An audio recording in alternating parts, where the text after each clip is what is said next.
Stand up comedian Kunal Kamra हमेशा से अपनी बेबाक टिप्पणियों और राजनीतिक कटाक्ष के लिए जाने जाते रहे हैं। उनके हालिया स्टैंड अप स्पेशल नया भारत के एक मजाक को लेकर विवाद गहरा गया। इस पूरे मामले ने अभिव्यक्ति की आजादी, राजनीतिक असहिष्णुता और सत्ता के दबाव की बहस को एक बार फिर जोरदार तरीके से उठाया है। इस विवाद के केंद्र में न केवल कुणाल कामरा की टिप्पणियां हैं, बल्कि मुंबई के हैबिटेट कॉमेडी क्लब में हुई तोड़फोड़ भी है, जिसे शिवसेना यानी एकनाथ शिंदे गुट की युवा शाखा के सदस्यों ने निशाना बनाया है। यह घटना बताती है कि भारत में व्यंग, आलोचना और राजनीतिक कटाक्ष को लेकर असहिष्णुता किस हद तक बढ़ सकती है। समाजवादी पार्टी की सांसद जया बच्चन ने इस विवाद पर खुलकर अपनी राय रखी।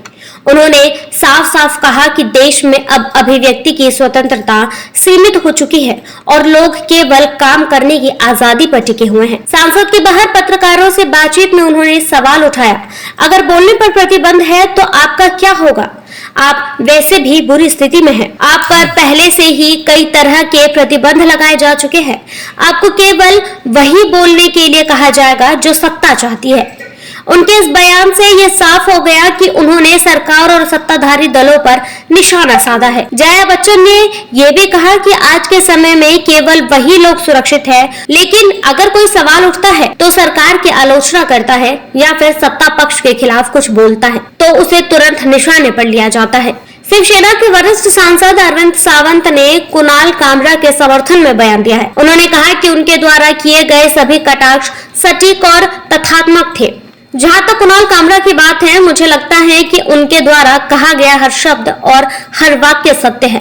विपक्ष में हर कोई इन्हीं मुद्दों को लेकर सवाल उठा रहा है और उन्हें इन्हीं बातों को कविता और व्यंग्य के रूप में प्रस्तुत किया है। अगर हम सच में लोकतंत्र में विश्वास करते हैं तो हमें इस प्रकार की आलोचनाओं को स्वीकार करना चाहिए। अरविंद सावंत ने इस पूरे मुद्दे को ऐतिहासिक संदर्भ में भी रखा और बाला साहेब ठाकरे की विरासत का उदाहरण दिया। उन्होंने कहा कि बाला साहेब ठाकरे भी एक मशहूर कार्टूनिस्ट थे और उन्होंने अतीत में शरद पवार, सोनिया गांधी, इंदिरा गांधी और जवाहरलाल नेहरू जैसे नेताओं के व्यंग चित्र बनाए थे। अगर आज के समय में बाला साहेब ठाकरे होते तो वही व्यंग चित्र बनाते और हर दिन उनके खिलाफ नए मामले दर्ज होते। आलोचना और हास्य को एक हद तक बर्दाश्त किया जाना चाहिए क्योंकि ये लोकतंत्र की आत्मा है।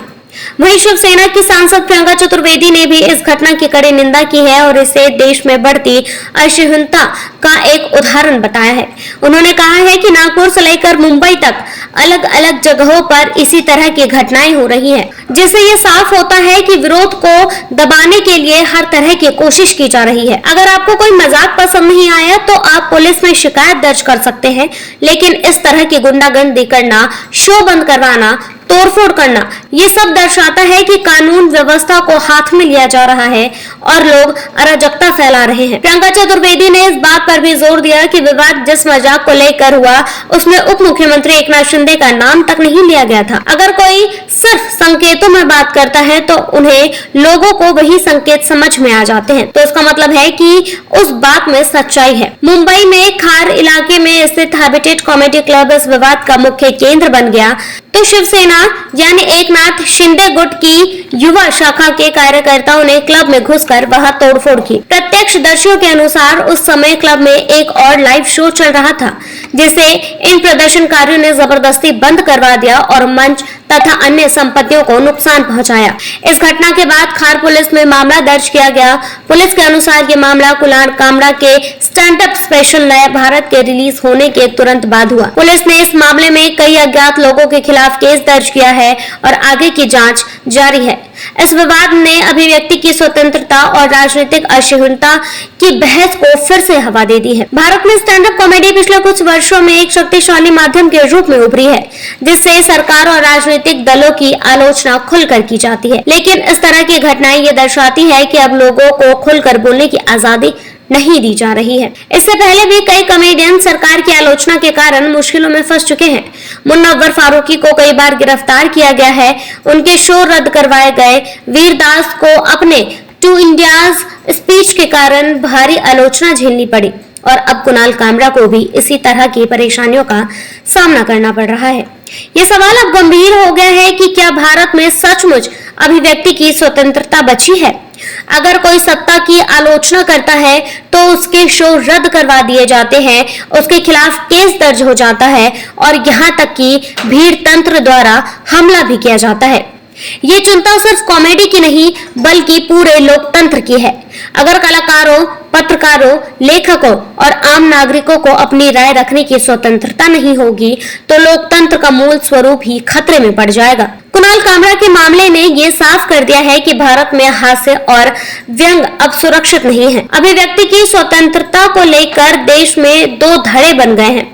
एक जो सत्ता के हर कदम का समर्थन करता है और आलोचना को देशद्रोह मानता है, और दूसरा जो लोकतंत्र और संवैधानिक अधिकारों की रक्षा के लिए खड़ा है। इस घटना के बाद जो सबसे बड़ा सवाल खड़ा होता है वो ये कि क्या हम सच में एक लोकतांत्रिक देश में रह रहे हैं जहां लोग बिना डर के अपनी राय रख सके, या फिर देश धीरे धीरे एक ऐसे दौर में प्रवेश कर रहा है जहां केवल सत्ता की भाषा सुनी जाती है और विरोध की हर आवाज को कुचल दिया जाता है। इसका जवाब जो भी हो आप हमें कमेंट सेक्शन में जरूर बताएं। साथ ही हमारे चैनल को लाइक, सब्सक्राइब और शेयर करना ना भूलें।